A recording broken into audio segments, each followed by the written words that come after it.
আসসালামু আলাইকুম। আমি তাওসিন বলছি। আশা করছি যে যেখান থেকে আমার ভিডিওটা দেখছেন আপনারা সবাই অনেক ভালো আছেন। আল্লাহ পাক আপনাদের সবাইকে সুস্থ রেখেছে আর আলহামদুলিল্লাহ আমিও ভালো আছি। আর এটা হচ্ছে অনেক স্পেশাল একটা দিনের ভিডিও। এটা ছিল মের ১ তারিখে।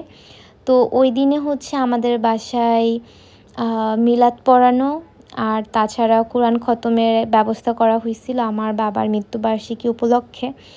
যার কারণে হচ্ছে দুপুরবেলা হচ্ছে যারা হচ্ছে ওই কোরআন খতম দিবে যে হাফেজ ছোটো ছোটো ভাইয়েরা আসছিল, একদমই ছোটো ছোটো ওরা।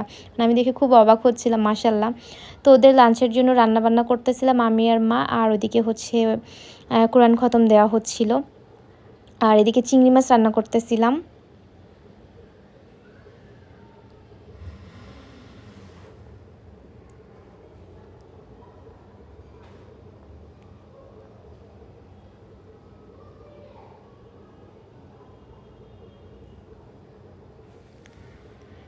তো ওইদিকে হচ্ছে আমি একটু রান্না করতেছিলাম আর তারপরে আসলাম হচ্ছে ওই ছোট হাফেজ ভাইদের জন্য একটু শরবত করে দিচ্ছিলাম আর নাস্তার ব্যবস্থা করতেছিলাম।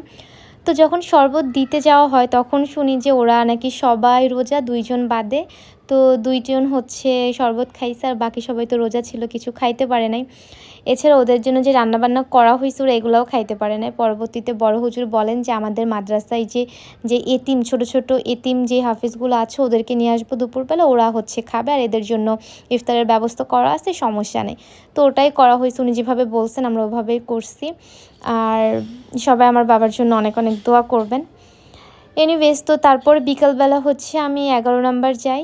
১১ নাম্বার গিয়েছিলাম মেইনলি মাসের বাজার করার জন্য। আমাদের বাসার মাসের বাজার তো ১১ নাম্বার থেকেই করা হয়। আর এই ফুলগুলা দেখতে এত সুন্দর লাগতেছিল যার কারণে আমি একটু ভিডিও নিচ্ছিলাম। তো অনেক বেশি গরম ছিল মানে এই প্লেসটাতে আসলে গ্যাদারিং অনেক বেশি, তো যার কারণে আমার যেন মানে সামহাও অনেক বেশি কষ্ট হচ্ছিল, অনেক গরম লাগতেছিল, খারাপ লাগতেছিল। তো যার কারণে আমি ফার্স্টে একটা ডাবের পানি খাইছি। তো ডাবের পানি খেয়ে হচ্ছে মানে আমার মাথায় না ওদিন আসলে অনেক কিছু কাজ করতেছিল, সব কিছু মিলায়ে মানে ভাল লাগতেছিল না, হ্যাঁ। আর আমি যখন ওই ছোটো ছোটো হাফেজ ভাইদেরকে দেখতেছিলাম আর ভাবতেছিলাম যে মাশাল্লাহ মানে ওরা কত ভালো কাজ করতেছে আর আমরা আসলে কী করতেছি। আর সবচেয়ে বড় কথা আমাদের বাসায় যে পরবর্তীতে যে এতিম বাচ্চাদেরকে নিয়ে আসছিল যারা হাফেজ ছিল ওরা আরও ছোট ছিল, ৭ বছর ৬ বছর। আমি দেখে পুরো অবাক হয়ে যাচ্ছিলাম, মানে কি বলবো।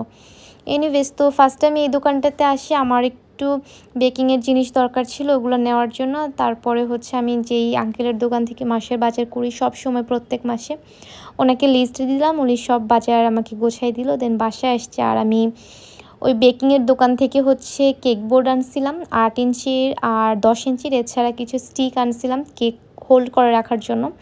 আর একটা পার্পল কালার আর হোয়াইট চকলেট শেষ হয়ে গেছিলো, এগুলো নিয়ে আসছিলাম। দেন আমার মানে সারাদিন ওদিন খাইনি কিছু আমি, যার কারণে এত ক্ষুধা লাগছিল। পরবর্তীতে ভাবি যে আমার বাসায় যে মাখনা আনছিলাম কলকাতা থেকে, ওটা একটু ট্রাই করি কেমন খাইতে। আমি জিজ্ঞাসা করে আসছিলাম, ওরা বলছিল একটু ভেজে খাইতে হয়। তো এর মধ্যে হচ্ছে আমার আব্বা চলে আসে যে ওনাকে দিতে হবে, তো ওনাকে দিলাম। ও আবার পপকর্ন এই টাইপের জিনিসপত্র মাশাল্লাহ পছন্দ করে। তারপরে এটা ভেজে আমি ওর জন্য আলাদা কৌটা করছি, আমার জন্য আলাদা কৌটা করে রাখছি। আর ঘরবাড়ির অবস্থা অনেক এলোমেলো ছিল, সব কিছু ধুয়ে এখানে রাখা হয়েছে, মানে অনেক ব্যস্ত ছিলাম আজকের দিনে। তো এটাই ছিল আমার আজকের ভিডিও। সবাই অনেক ভালো থাকবেন, আমার জন্য অনেক দোয়া করবেন, আমার বাবার জন্য অনেক দোয়া করবেন। আল্লাহ হাফেজ।